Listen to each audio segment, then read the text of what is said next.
وہ رات کو بھیس بدل کر جو ہے شہر کا گشت کرتا تھا، ملک کے حالات پتہ کرتا تھا، دن میں بھی بھیس بدل بدل کر تو وہ بازار میں جاتا تھا دیکھنے کے لیے کہ عوام کا کیا حال ہے، تاجر کیسے ہیں، حکومت کے کارندے کیا کر رہے ہیں، ملک میں کیا حالات ہیں۔ تو بادشاہ بھیس بدل کے کئی جگہ پہ کبھی فقیر بن کے، کبھی کچھ بن کے، ٹھیک ہے، پھر رہا ہوتا تھا نا۔ جس پڑھی نہیں ہے کہانی نا، سنے کئی بادشاہوں کے ذکر سنے میں کہ وہ بادشاہ، حضرت عمر فاروق رات کو چکر لگاتے ہوتے تھے، چھپ کے غور کرتے تھے کیا ہو رہا ہے شہر میں، کدھر ہو رہا ہے، کیا ہو رہا ہے، لیکن انہیں تو خیر لوگ پہچان لیتے تھے، ان کا قد کاٹ ہی ایسا تھا اور وہ اس طرح حلیہ تو نہیں بولتے۔ لیکن بادشاہ، کئی بادشاہوں کے انگریزی سٹوریز میں بھی ہے، ہماری سٹوریز میں بھی ہے کہ بادشاہ جو ہوتے تھے وہ عوام کا حال پتہ کرنے کے لیے کئی بار دن میں بھی حلیہ بدل کے بازار میں چلے جاتے تھے یا کسی دفتر چلے جاتے تھے یا کچھ، کہ لوگوں سے ڈیلنگ کیسی ہے اور عوام کا کیا حال ہے، ان کی فیل لینے کے لیے۔ اللہ بھی بادشاہ ہے، اس لیے کوئی کہتا ہے کہ آدم کے کسی روپ کی تحقیر نہ کرنا یارو، آدم کے کسی روپ کی تحقیر نہ کرنا یارو، پھرتا ہے زمانے میں خدا بھیس بدل بدل کر۔ کوئی پتہ نہیں وہ کس روپ میں کہاں ہے، کیا کر رہا ہے، آپ کو کیا پتہ ہو وہ کس کا ہاتھ بنا ہوا ہے، کس کی زبان بنا ہوا ہے، کس کی نگاہ بنا ہوا ہے، کس کی آہ سے آپ کی تخت آپ کا جو ہے وہ تختہ بن جائے، کس کی آہ سے۔ وہ ایک حدیث قدسی بھی ہے لیکن اس پہ کافی کنٹروورشی ہے، آپ کہتے ہیں کہ وہ نہیں، کچھ لوگوں نے تو قرآن کریم میں بھی اس کو کوٹ کیا ہوا ہے، تفسیروں میں کوٹ کیا ہوا ہے، لیکن جو لوگ تحقیق کرتے ہیں وہ کہتے ہیں کہ نہیں، ملی نہیں ہے صحیح بخاری مسلم میں کہ اللہ کریم اس دن اپنے بندوں سے، ہے ویسے مفہوم ہے اس کا کہ اپنے بندے سے کہے گا کہ یار میں وہاں تمہارے میں بیمار تھا اور تم تیمارداری کو نہیں آئے، یہ مفہوم ہم نے بھی چھوٹے تھے پڑھی تھی، یا گاڈ نوز کے کتنی صحیح ہے۔ تو بندہ کہے گا کہ اللہ جی آپ کیسے بیمار ہو گئے، آپ تو بیمار نہیں ہو سکتے۔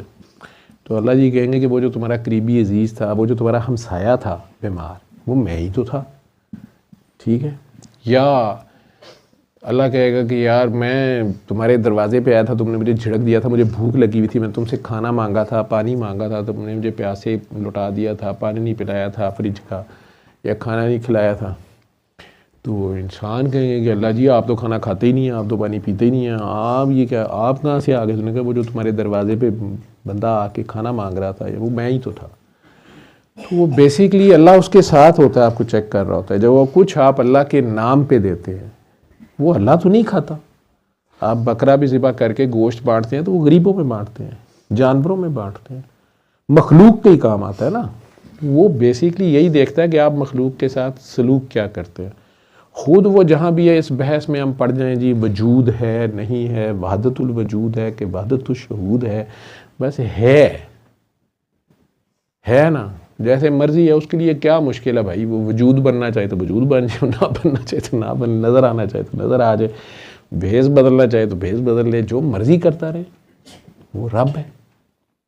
لیکن وہ فیل تو لیتا ہے نا، وہ اسی لیے تو کہتا ہے کہ یہ جو نمازی ہیں،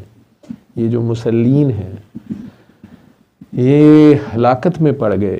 جو روز مرہ استعمال کی چیز مانگنے پہ بھی نہیں دیتے۔ تو یہ اللہ کو تو نہیں دینی ہوتی نا، دینی تو آپ نے آپس میں ہی ایک دوسرے کی ہیلپ ہی کرنی ہوتی ہے۔ جو بھوکے کو کھانا نہیں کھلاتے، جو پیاسے کو پانی نہیں پلاتے، گرے ہوئے کو نہیں اٹھاتے، یتیم، بیوہ، مسکین، مسافر، قیدی، مزدور، مجبور کی مدد نہیں کرتے، یہی کہہ رہا ہے نا قرآن میں، بار بار کہہ رہا ہے، جس کو وہ مولانا احمد علی صاحب نے کہا ہوا ہے کہ سارے قرآن کی 3 باتوں کا تو خلاصہ ہے کہ عبادت اللہ کی، مانگنا اللہ سے، دینے والا ہاتھ اس کا، ٹھیک، مانگنا اللہ سے یا عبادت اللہ کی، اطاعت رسول کی، اطاعت پیچھے چلنا